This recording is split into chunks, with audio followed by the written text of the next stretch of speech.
Problème d'abaissement véritable du niveau de l'éthique, non seulement dans la sphère politique ivoirienne, mais aussi dans la sphère politique sous-régionale, continentale et même mondiale. Cela se traduit notamment par le fait que le taux de corruption ne fait qu'augmenter dans plusieurs États. En Côte d'Ivoire, selon le dernier rapport Risque Pays de Bloomfield Intelligence 2025, ce sont 1400 milliards de francs CFA qui disparaissent tous les ans à cause de la corruption. Et cela représente 4% du produit intérieur brut de notre nation. Cette somme, si l'on s'en tient aux explications qui avaient été données lors de cette conférence, est directement liée à la gestion des fonds de l'État. Mais c'est aussi de la politique. Ce sont des acteurs clés de la gestion politique, de la gestion de la cité, qui sont à la manipulation de ces ressources ô combien importantes. 1400 milliards de francs CFA. Cela sous-entend que si concrètement l'éthique existait véritablement dans le milieu politique ivoirien, on aurait pu utiliser 1400 milliards de francs CFA pour répondre à plusieurs doléances de nos concitoyens, pour répondre aux problèmes de voirie, d'adduction d'eau potable et j'en passe.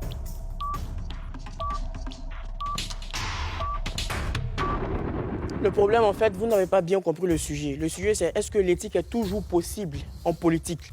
D'abord, il faut comprendre que la politique, la définition la plus simple de la politique, c'est la gestion de la cité pour assurer le bonheur des populations.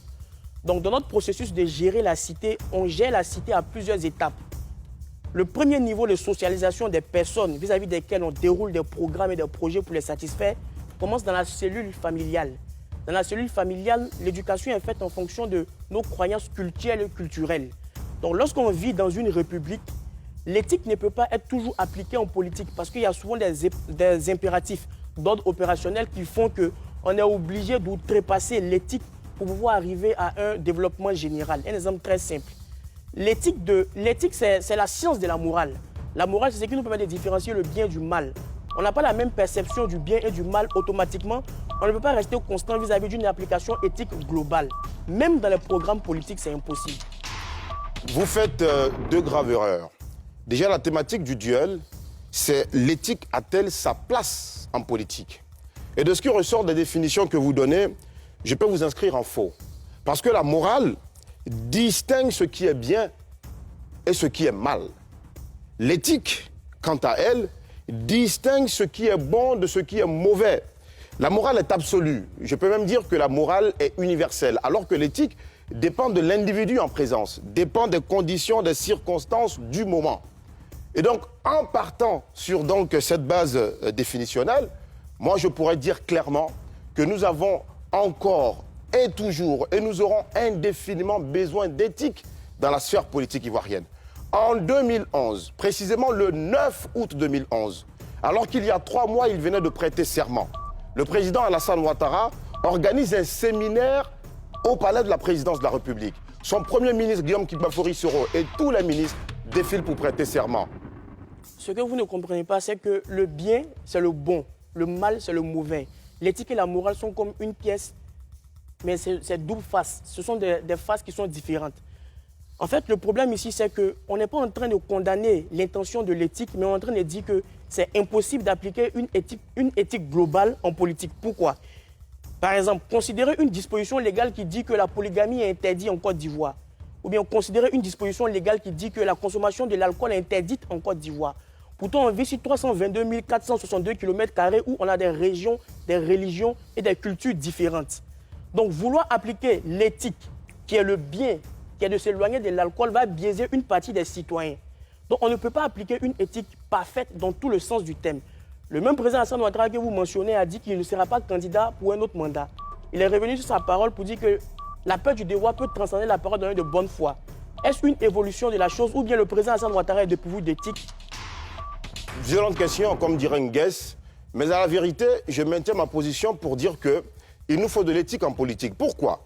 Quand vous prenez par exemple l'exemple de l'alcool, mais qui vous dit que l'alcool sur certains cieux et même dans certaines cultures en Côte d'Ivoire est mauvaise?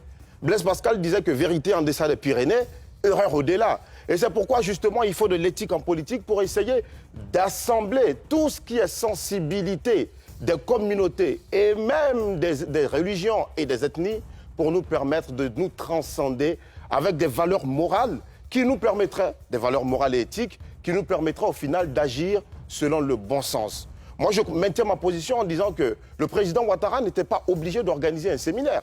Quand il organise un séminaire et fait prêter serment à tous ses ministres, et il finit par dire qu'il faut rompre avec la corruption et gérer selon lui, ériger selon lui en mode de gestion, ça veut dire que oui, il tient à l'éthique, il tient à la bonne morale et à la vertu. Pour répondre à ta préoccupation de manière simple, on n'est pas en train de dire que l'alcool est bon ou pas bon. On est en train de dire que la politique fonctionne avec des dispositions principielles et des dispositions légales. Donc, donner un principe qui dit que tel est interdit peut frustrer une grande partie de la population. Donc, souvent, l'éthique est confrontée à la souplesse des spécificités. Pour revenir au cas du président Alassane Ouattara, on avance, Diatopi Diakourni. Il dit hier qu'on fait signer au ministre une charte éthique et après, il revient remettre en cause cette éthique. Et vous pose la question de savoir, est-ce qu'il a failli à cette disposition éthique ou bien c'était le contraire? Alors sur la scène internationale, le président Vladimir Poutine, qui estime que le cordon sécuritaire de son pays est biaisé lorsque l'Ukraine tente de rentrer dans l'OTAN. Donc il décide de faire une opération militaire pour protéger son pays. L'Occident dit invasion de la Russie en Ukraine, l'Ukraine dit défense légitime de son territoire. Donc vous allez voir que la question de l'éthique fait le bien, envoyer des soldats en guerre, est souvent face à des sensibilités de fond. C'est pourquoi je vous remercie d'ailleurs de rejoindre ce que je disais. J'ai dit tout à l'heure que l'éthique était circonstancielle et que la morale, elle était universelle. C'était une vertu qui ne se discutait pas. Mais l'éthique nous appartient. Le président Ouattara, son éthique lui appartient. Et je ne veux pas faire un débat de constitutionnalisme, je n'en ai pas la prétention, mais vous avez bel et bien signifié que la République, la nation est fondée sur des textes.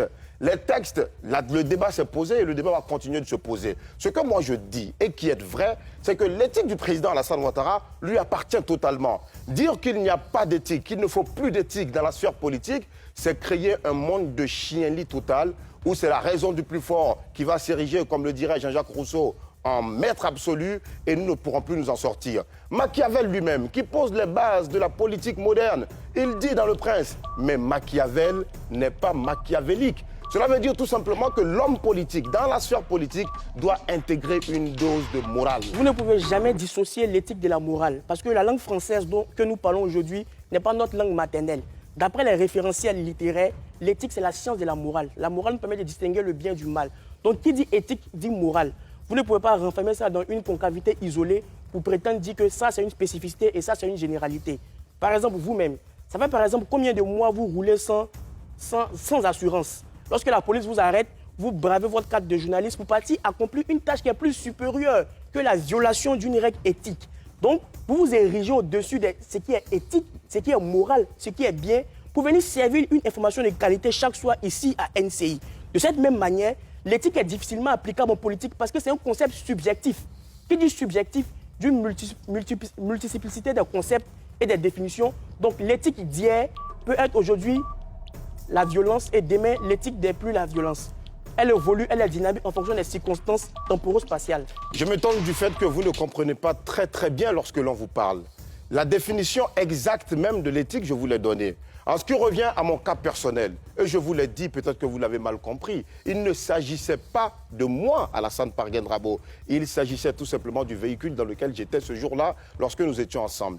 Je reviens pour finir, pour vous dire à Lamine Fofana que l'éthique dont nous parlons a sa place et continuera toujours d'avoir sa place dans la sphère politique nationale. Parce que s'il n'y a pas d'éthique, nous allons nous retrouver dans une organisation, dans une société sans règles strictes, dans une société sans valeur morale. Et d'ailleurs, je ne condamne pas la morale. Je vous dis tout simplement que la morale, elle a sa place. L'éthique également a sa place. Ce sont deux sphères totalement qui vont ensemble et qui permettent, n'est-ce pas, de mieux assainir la sphère politique nationale. La Côte d'Ivoire a tout intérêt à assainir sa sphère politique en faisant de l'éthique une valeur cardinale. On ne peut pas rester un peu comme des petits poissons rouges dans cet idéalisme-là illusoire. Pourquoi je vous dis ça? Par exemple, prenons le cas de la Côte d'Ivoire en 2010. Vous avez une partie des Ivoiriens qui estiment qu'ils se battent pour la légitimité du combat en Côte d'Ivoire. La Côte d'Ivoire est attaquée, il faut se battre. D'autres Ivoiriens estiment que c'est parce qu'ils sont biaisés qu'ils se battent. Donc l'éthique étant subjective, est vérité aujourd'hui, fausseté demain, et après demain, elle peut se muter en un autre concept. Raison pour laquelle je vous dis que avoir la prétention d'avoir l'éthique en politique est illusoire. Dans ce sens où le caractère dynamique de la réalité des choses dans la gestion d'une vie politique fait que souvent, il faut faillir à l'éthique pour avoir un intérêt plus global. Le vice-président de la CEI qui était assis hier, ici, disait que lui, il a une immunité. On ne peut pas le poursuivre pour une question pénale pendant qu'il est en fonction. L'éthique, c'est aussi l'égalité. Mais on peut dire qu'il est supérieur à la nation. Non, parce qu'il doit mener à bien une joute électorale qui peut conduire des millions de morts. Donc on lui concède cette pratique qui viole l'éthique pour qu'on puisse avoir nous tous la paix. L'éthique, c'est l'égalité, c'est vous qui le dites. C'est terminé pour le grand duel. On va les applaudir, Alassane Drabo et Lamine Fofana.